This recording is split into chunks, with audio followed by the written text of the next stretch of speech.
Hello and welcome to Coffee and a Book. Hope everybody's doing good. Thank you for being here. I'm going to continue reading from the personal journal of Trevor Ewatts. Hi, Anna.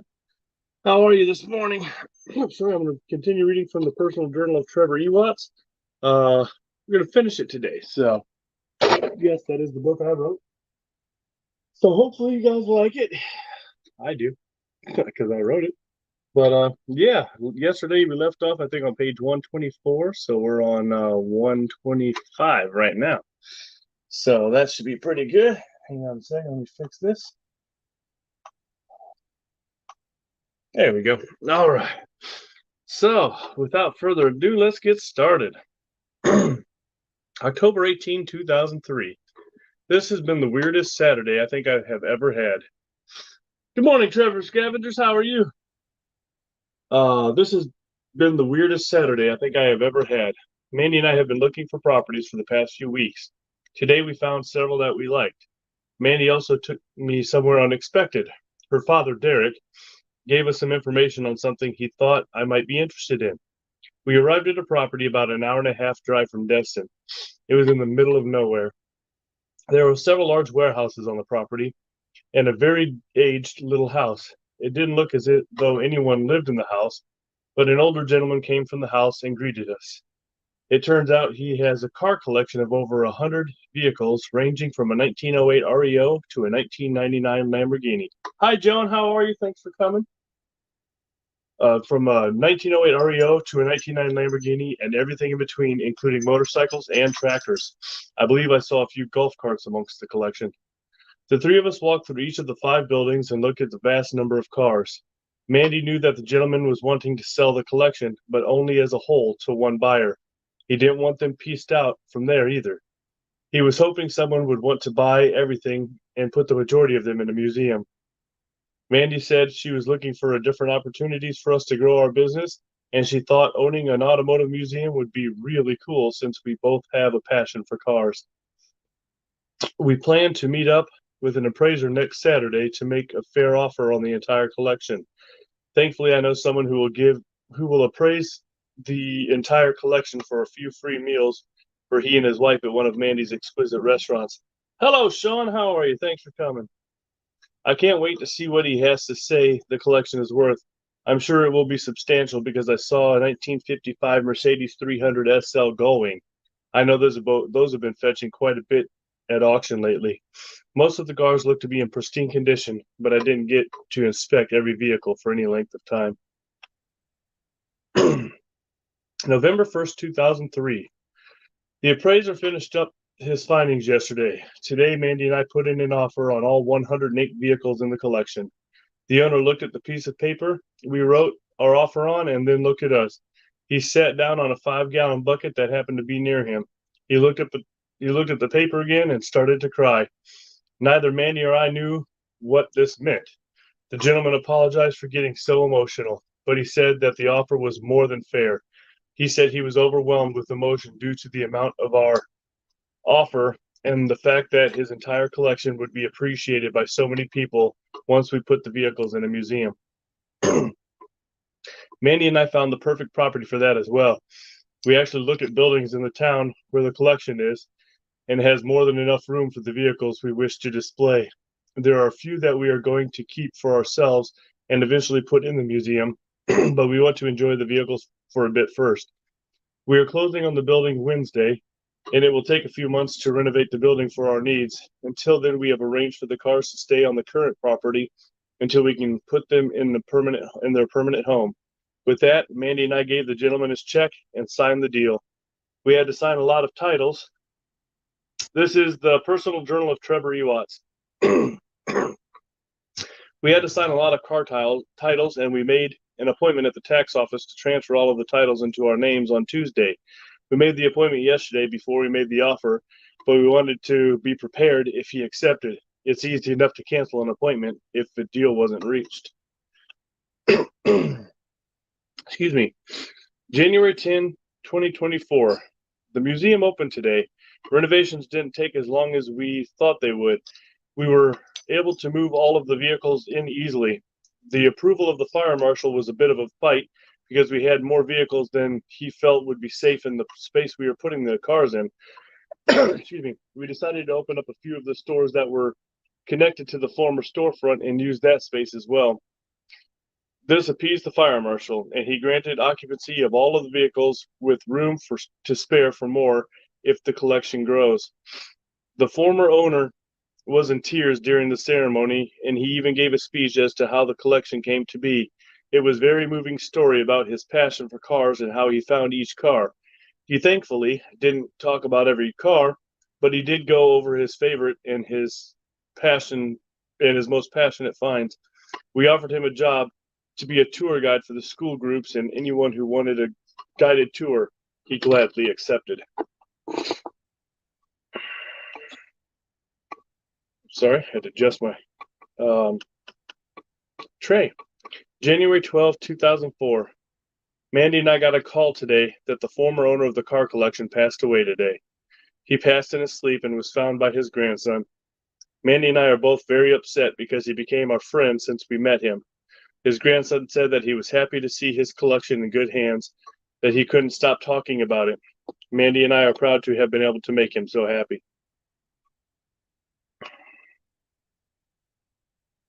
January 31st, 2004. Mandy and I purchased 300 plus minus acres yesterday. The family of the car collector reached out to us to see if we might be interested in purchasing and developing the property. The property had been previously subdivided into lots a few years ago, and the permitting for constructing a neighborhood is already in place. It will take a little bit for us to get the permitting in our names, but Mandy and I are looking forward to building homes.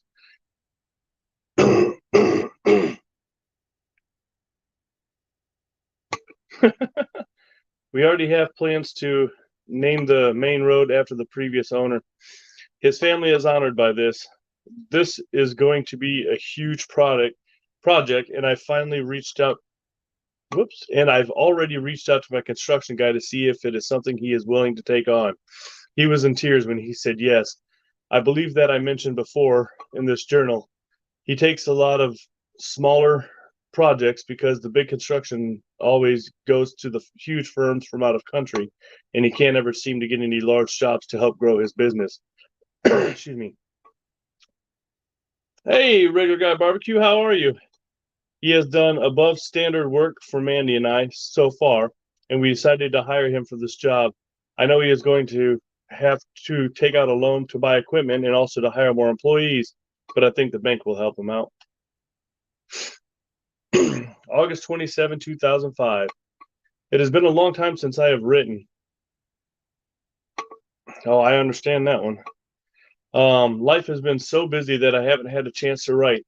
Last April, Ethan and Jennifer became parents of twin daughters. Mandy and I went to Wisconsin the week before Jennifer was due, and we stayed until a week after they were born. The twins were named Elizabeth and Marianne. They are identical twins, but Ethan and Jennifer do not like when twins have like-sounding names. They believe in individuality, even with twins. The housing development has been completed.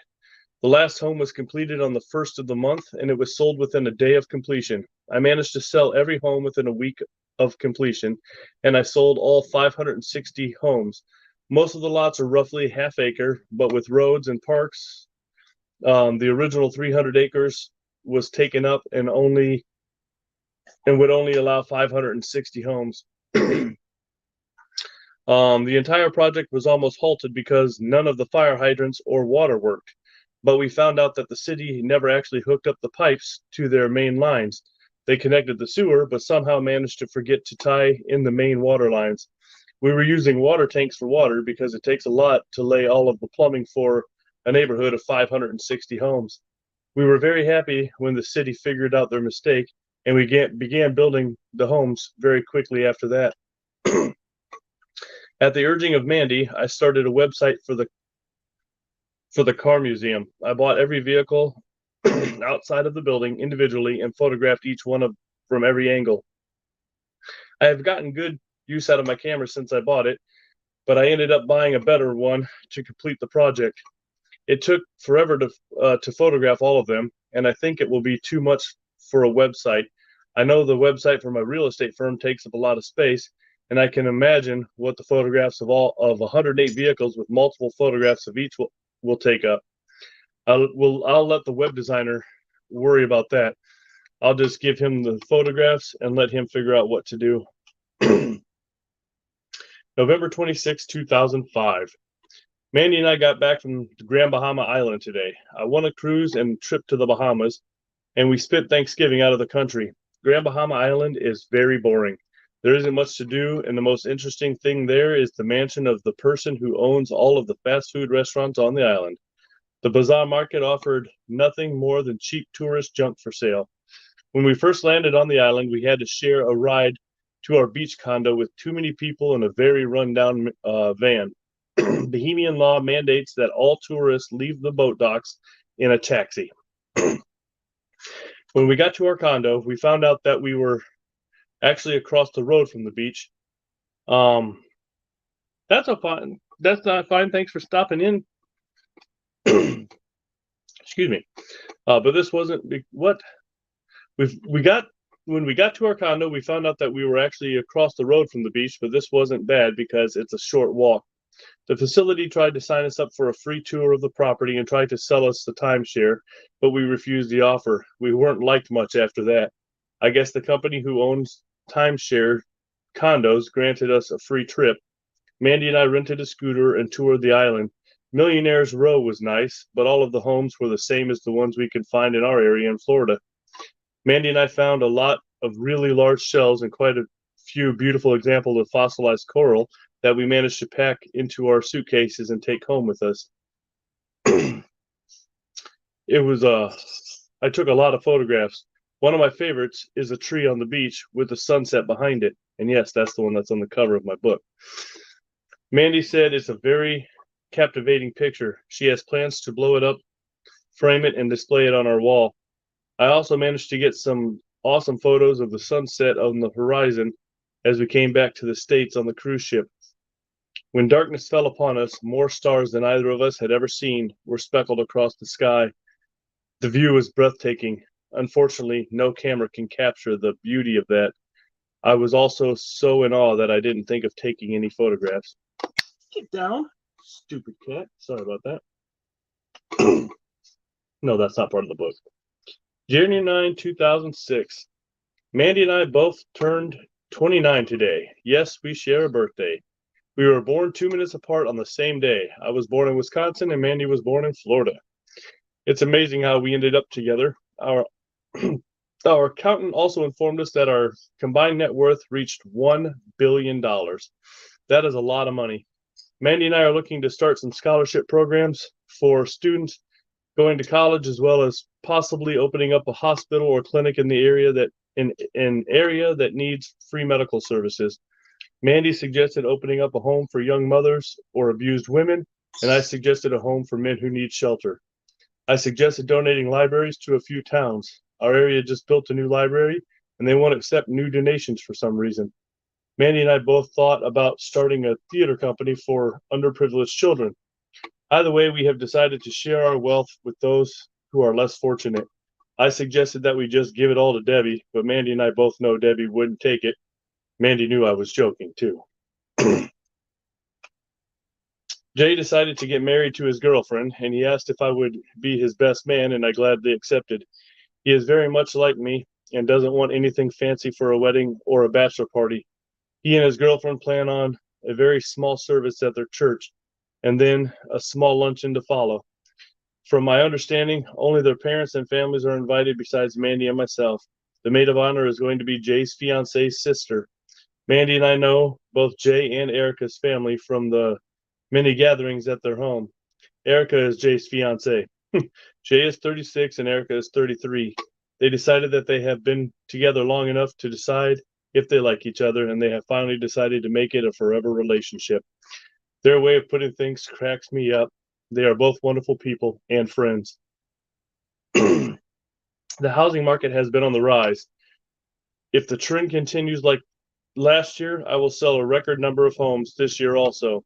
Every year, I beat the previous year's record by far. April 26, 2009. I know it's been a few years since I've written, but I have been so busy that I honestly forgot to write. Today is the twins' fifth birthday. Ethan and Jennifer decided to take them to Disney, and they invited Mandy and I along. I can honestly say that I wish we hadn't come. For whatever reason, Ethan and Jennifer decided to dress Elizabeth and Marianne into princess costumes. It's in Florida. It's hot, and we did a lot of walking. The girls were miserable within an hour.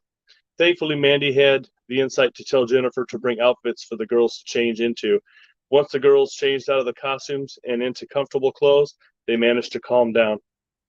The, that lasted a few hours until they both got tired. Ethan and I got the task of carrying the girls on our shoulders. This made Ethan and I miserable, but we decided not to show our misery so everyone else could enjoy themselves. We all stayed in one of the rental properties Mandy and I owned, and when the girls were finally tuckered out, we all went back to the townhouse and crashed. Tomorrow we are going to Discovery Cove and are going to swim with the dolphins. Ethan, Jennifer, and the twins don't know this yet, but Mandy and I think this will be a much more pleasing experience for all of us than Disney. Discovery Cove. Can't see it, but the photograph. Hey, Wally, how are you? And yes, Wally, I did take your suggestion. I can't believe I forgot, but I did put the link to all of my books for my Amazon page in the description. April 27, 2009. Mandy and I were correct in our assessment of the good times at Discovery Cove. We got to swim on a reef with live stingrays. We had a dolphin encounter where we got to swim with the dolphin and even got to kiss it. We got to see a lot of different birds in the aviary, and we got to swim with the sharks. Well, only Ethan and I got to go in the shark tank because the twins are too little, and Mandy and Jennifer decided to opt out. It was definitely an experience I will never forget. We are all scheduled to leave tomorrow, and Mandy and I are actually driving to St. Augustine before we head home. St. Augustine is the oldest city in the USA, and Mandy and I want to see what it's all about before we head back to our hectic lives. Ethan and Jennifer are anxious to get the twins back to their normal lives.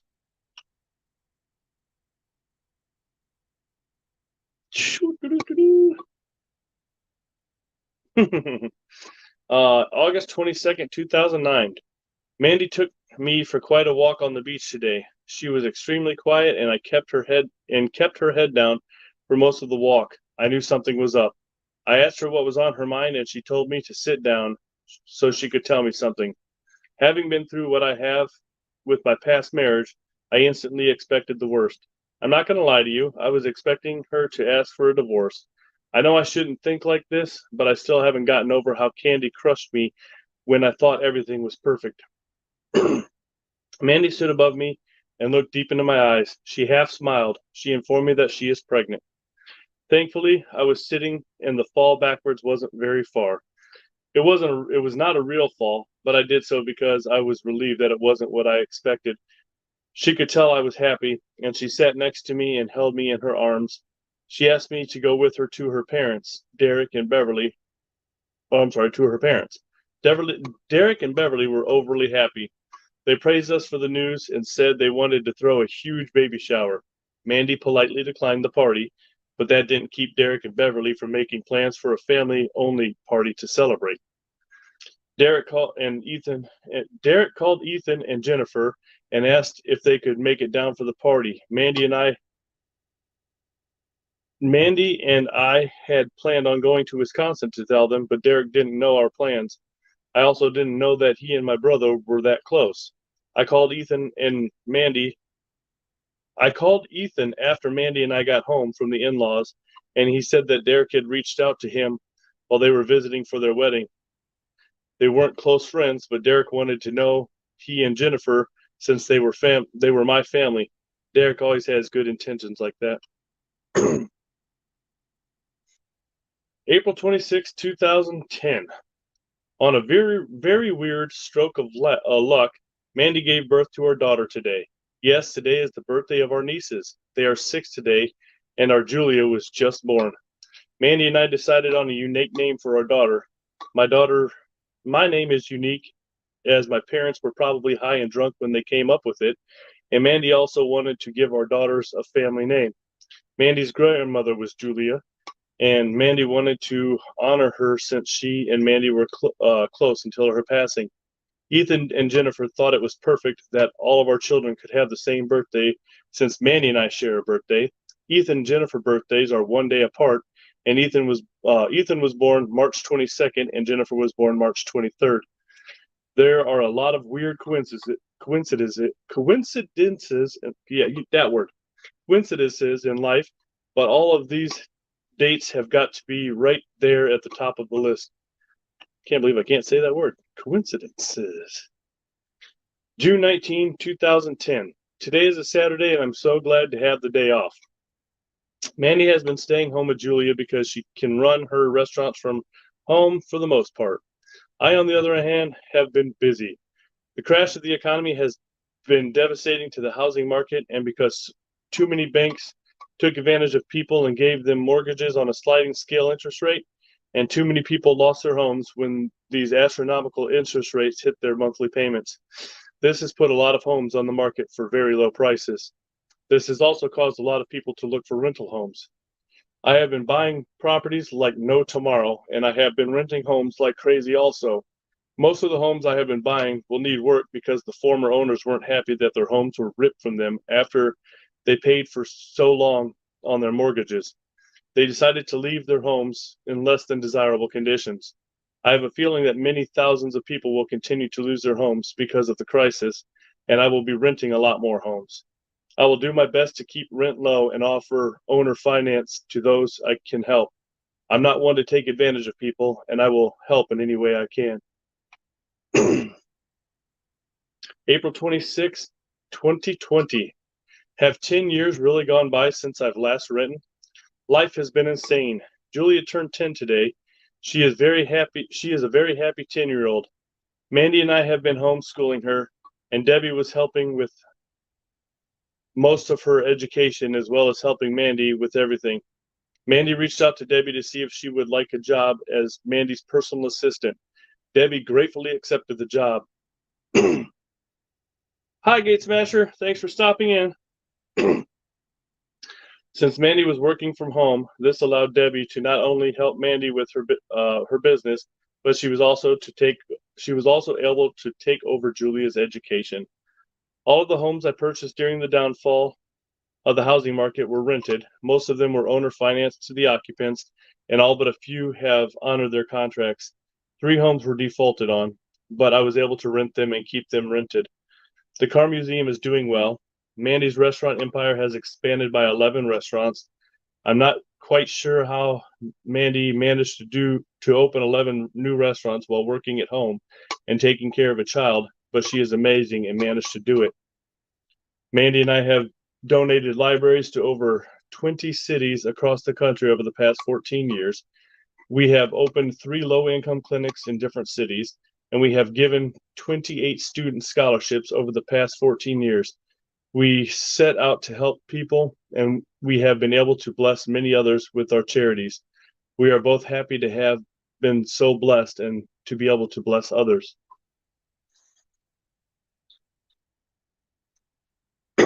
Get a box of tissues, by the way. We only have a few pages left. You're going to need some tissues, so get them ready. July 25th, 2020. I woke up today. I was told that I have been in a coma since May 9th. I didn't know where I was when I woke up. I noticed a lot of cards and flowers surrounding my bed. It took me a while to realize that I was in a long-term care hospital room.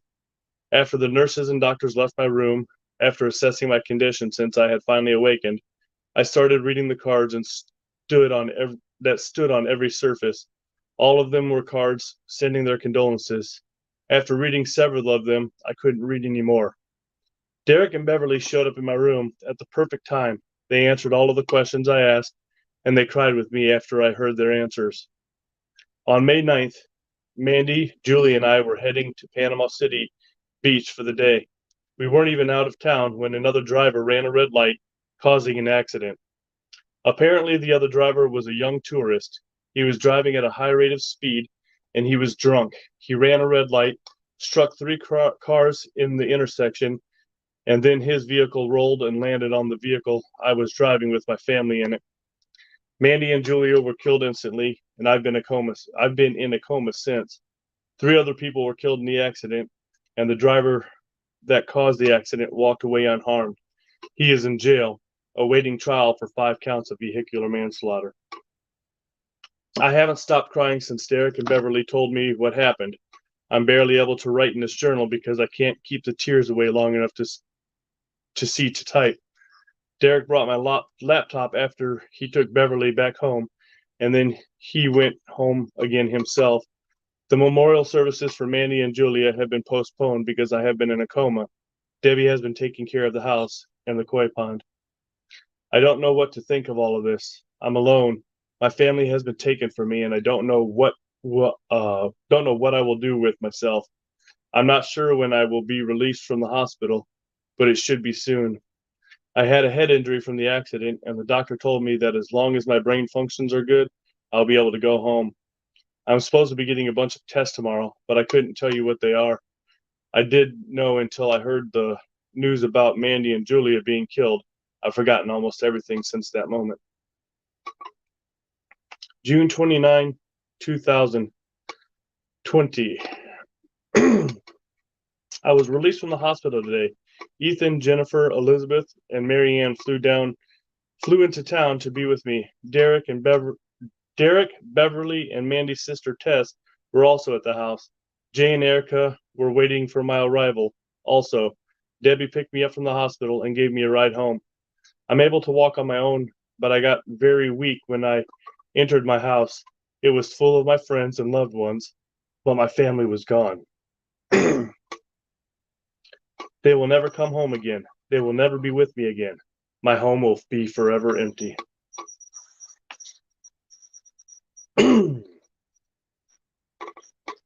July 15, 2020. I laid Mandy and Julia to rest today. Wednesday is a weird day to hold a memorial service, but that is the day we chose. I've had a really hard time functioning since I got out of the hospital. It isn't because I'm physically unable, but because I'm mentally absent. Thousands of people attended the service. I never knew that Mandy had impacted the community so much. Renters of our houses were there, employees of the past and present, colleagues of ours, people we helped, friends and family, and anyone she touched in her short life on this planet attended. She was an amazing woman, and she helped a lot of people. She touched a lot of lives. Julie was young, but she touched a lot of lives during her short journey also. After the service, Derek, Beverly, Tess, Ethan, Jennifer, Elizabeth, Marianne, Jay, Derek, Debbie, and I went back to my house. We spread Mandy and Julia's ashes in the ocean behind the house. It was hard to do, but they will be part of the place that made them happy forever. Hell, I wrote this and I need a box of tissues. What the hell? After everyone left, I was alone. I'm not sure what to do with myself.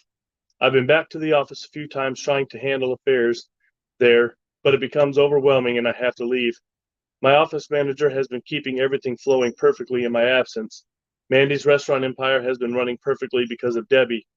I have been flowing hopelessly along with an empty mind. I can't think of anything. Most days I just lay on the couch and absently watch movies. I haven't slept in our bed since I came home. Debbie has been keeping me fed, and Derek and Beverly have been helping me out too. Ethan and Jennifer couldn't stay long after I got out of the hospital, and they only came down for the ceremony today. They went home earlier this evening. Now I'm alone, and I don't know how to function on my own anymore. Oh, just wait, Ivy. It gets worse. I mean, better. Worse, I don't know. December 25th, 2020. It's Friday and Christmas. It's been 7 months since my family died and 6 months since I've been released from the hospital. I managed to go to work and function a little. I don't tend to my clients anymore. I just don't have it in me to face people anymore. I'm basically at the office to process paperwork. I sold all of Mandy's restaurants and I donated all of the money from the sales to different charities. I gave a huge lump sum to Mandy's family and a large sum to Debbie. They all tried to refuse the money, but I insisted they take it. I'm not sure if they took it out of pity for me or if they took it because they knew Mandy would have wanted it. I used a good bit of the money to set up a trust fund for Elizabeth and Marianne. They'll be set for life, but they will only get a little each month until they reach age 40. They will get the rest of the funds then because I want them to be mature enough to handle having millions of dollars. I hope they will be happy.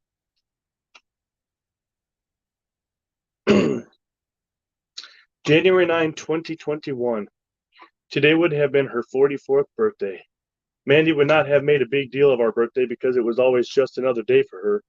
I felt the same way, but now, since she is gone, I miss sharing our birthday with her. I loved her so much. She completed everything about me. Julie was the final piece of our puzzle. Together, the three of us were happiness. Well, they were my happiness anyway. I've had a really difficult time functioning by myself. I pretend to be happy at work and when I'm around people, but I'm empty. I'm angry, and I feel like I'm going to explode on someone violently. I almost lost it today. I got served today with a lawsuit. The family of the driver who killed my family and three others is suing me. The driver had no insurance, and they are suing me. They want me to cover all of the expenses from the accident. They aren't going after any of the other families of the other people he hit and took the lives of, but they are suing me. How the hell any judge allowed this is beyond me. The jerk is still in jail awaiting trial, and his family is suing me. I can't get my head around this. It isn't about the money. I have more money than I could have ever imagined. I donated money to the families of the other people killed in the accident when I sold Mandy's restaurant empire. I guess his family thinks I owe them something for allowing their murderous son to kill my family. He is the irresponsible one. He's the one who was speeding. He was the one who was drunk. He was the one who murdered my family. He took them from me. I will never be able to see them again because he killed them.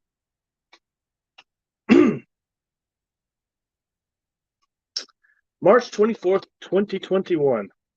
I went to court today to face the lawsuit. The judge took one look at it and threw it out immediately. He was overly harsh on the family and the lawyer who represented him for even thinking about this lawsuit. Unfortunately, the only thing the judge could do was throw out the lawsuit. He wanted the family to apologize for their stupidity, but my lawyer told the judge that I wanted nothing from them, especially an apology. I could tell they were a poor family and that they needed the money, but I'm not going to give a dime to the family of someone who killed my family. I've been more than generous so far in my life, but they are undeserving of any charity. He killed my family. He took them away from me forever.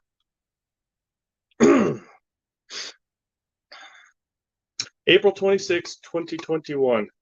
Ethan and his family came down to be with me today. Julie would have been 11 today. I had a really hard time today. Elizabeth and Marianne are the sweetest little girls. They didn't want to celebrate their own birthday, but they wanted to be with me to celebrate the life of my lost daughter. I was very upset. I'm grateful. It was very sweet. I'm grateful, but I pretended to be happy for them. I'm not happy. I can't find it in myself to be happy anymore. I pretended to be happy for the sake of those around me, but I don't think I will ever be happy again. After Ethan and his family left, I got my pajamas on and laid on the couch. I have been absently staring at the floor for hours now. I finally decided to write to try and make some sense of my thoughts swirling around in my head. But so far, I can't quite concentrate on those thoughts. They are just beyond my reach, and they evade my capture.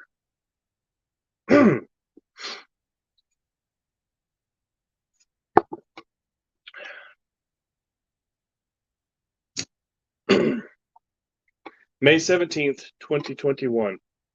Today was the first day of the trial for the man who killed my family.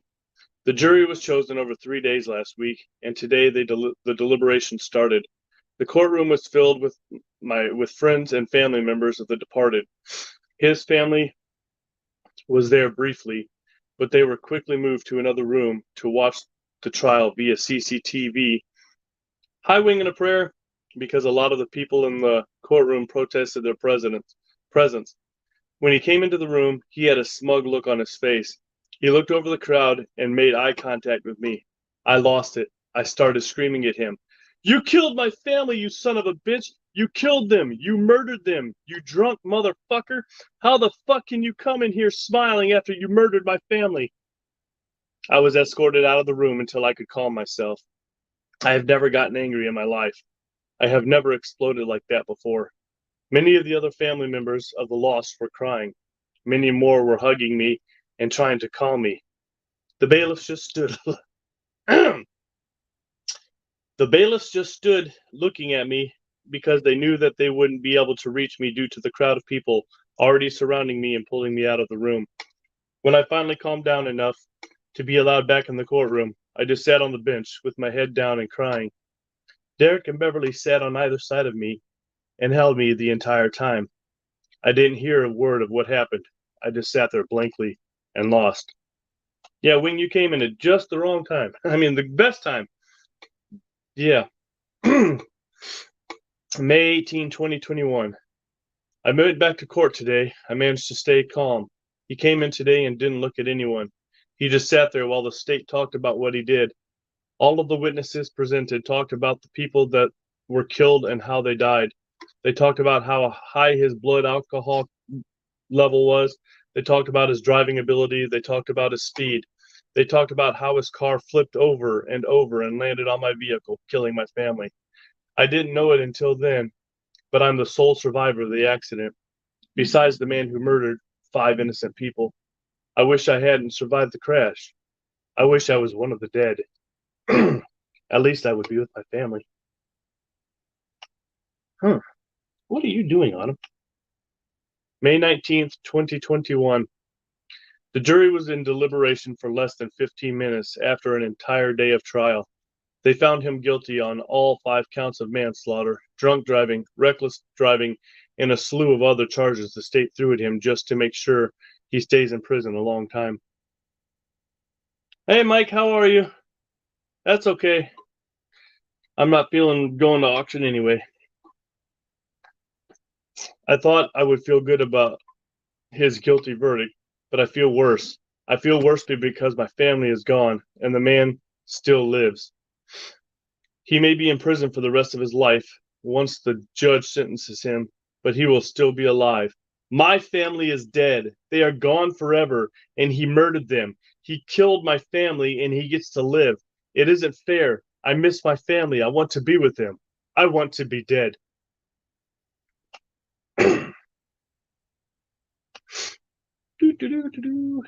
May 21st, 2021. Today they sentenced him. The judge gave him 65 years for each death to be served concurrently. He was sentenced for all of the other crimes. The state stuck with him, but they were all concurrent sentences. He will never be eligible for parole, and he must serve a minimum of 50 years of his sentence. I'm not sure how that works if he isn't eligible for parole, but I don't think 50 years is enough. He took the lives of 5 innocent people. Their lives are worth more than 50 years each. He doesn't deserve to live. He killed my family. He murdered them. And he has the opportunity to be free after 50 years. He should never see another day. He should never be allowed to take another breath again. He should die. I miss my family. I want to be with them. I don't want to be alone anymore. I want to die. November 13th, 2021. I haven't left the house in almost 4 months. I haven't showered in 2 weeks. I haven't even changed my pajamas in 2 weeks. I've only left the couch to use the bathroom. I haven't eaten anything in over a month. I've lost weight. I'm weak. I can't concentrate anymore. I can't concentrate on anything. The thoughts that have been swirling around in my mind still evade my capture, but I'm getting closer to catching them to understand what they are. The office manager is called to give me updates, but I don't care anymore. I just have no more care about anything. The couch cushions are permanently crushed from my laying on it constantly since July. The television is on continuously, and I'm surprised it hasn't fizzled out yet. My muscles ache. I don't want to move. I barely want to I barely want to walk all the way to the bathroom when I have to use it. But I go there because relieving myself on myself is more gross than I smell at the moment. Having not showered in 2 weeks makes a person stink. I don't care, though. I'm the only one here to smell me. If my family were here, I wouldn't be like this. I wouldn't feel like this. I wouldn't want to die. I would be living. I would be with them. I would be happy again. I just want to see them again. I want to hold them and tell them I love them. I want to be with them. I just want to die. January 9th, 2022. 45 years old, and I'm on the verge of death. I took a shower today for the first time since November. I couldn't handle my own smell anymore. My skin has sores all over it. My hair and beard were matted. When I showered, the water was brown for the first 10 minutes. The soap burned the sores on my skin. The water felt good, but my muscles are so weak. I had a hard time standing. I managed to finish my shower without falling, and I even put on fresh pajamas. I didn't realize that the ones I had on had so many holes in them. I've managed to eat every now and then. I have ordered food to be delivered, and I'm sure the pizza guy was disgusted with my looks and smell. I can't believe it has come to this. A pandemic has taken over the world and killed millions of people, but my family was killed by a drunk driver. They would be here right now if the jerk wouldn't have gotten behind the wheel of his car. He killed them. He took my family away from me. August 19th, 2022. I sold my business today. I managed to get out of the house for an entire week. I talked to Derek and Beverly, and they helped me find a buyer for everything. I donated the car museum to a local charity so they can make money from ticket sales. They will never be allowed to sell any of the cars, but they will make enough money from visitors to the museum that they will be able to allot with the money. I gave Ethan half of all of my profit from selling my business. I gave Jay and Erica most of the rest of it. I donated the rest to St. Jude's Children's Hospital. Debbie got a bunch too, but not as much as she should have. I made sure that there was enough left to take care of me for a while, but I know I won't need any more money. I won't need any more money. I won't be around long enough to have any need for money. I just want to be with my family.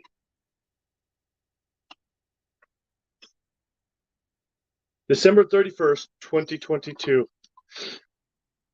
I can't believe I've lasted this long. I finally caught the thoughts that were swirling around in my head. It was yesterday when I captured them. They weren't thoughts at all. They were the happy memories of my family.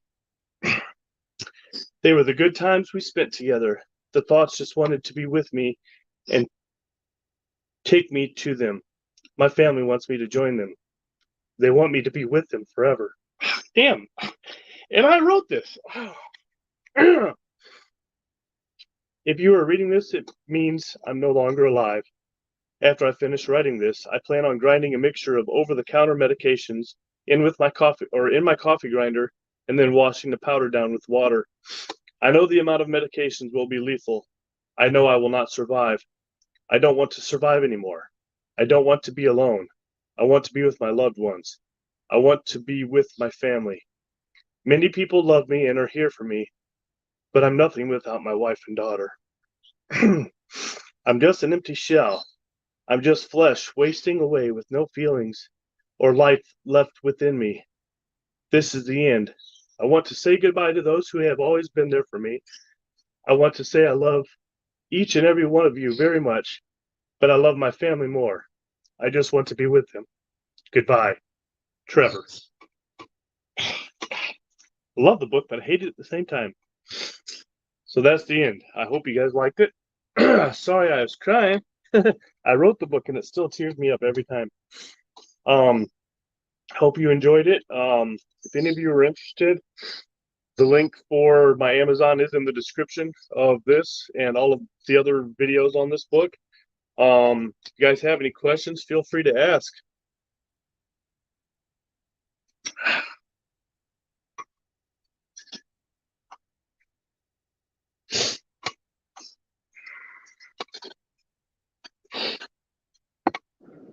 Oh, okay.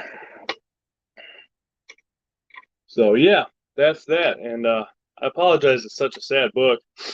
But yeah, it gets me every time, and I'm the one that wrote it. So we made it just about 45 minutes. Didn't take long today, but I want to thank all of you for coming in and watching and listening. And I hope, yes, beautiful but sad, very, very sad. But I hope you all appreciate it, and I appreciate each and every one of you, and I thank you for coming and listening. So have a wonderful rest of the day. I'm not sure when I'm going to schedule another one, probably not next week, but the following week, and then we'll read another one of my books, and I'll try to make sure it's not as sad as this one.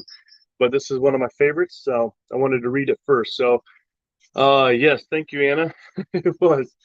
Thank you, everybody, for being here. Talk to you later. See you next time. Have a good day.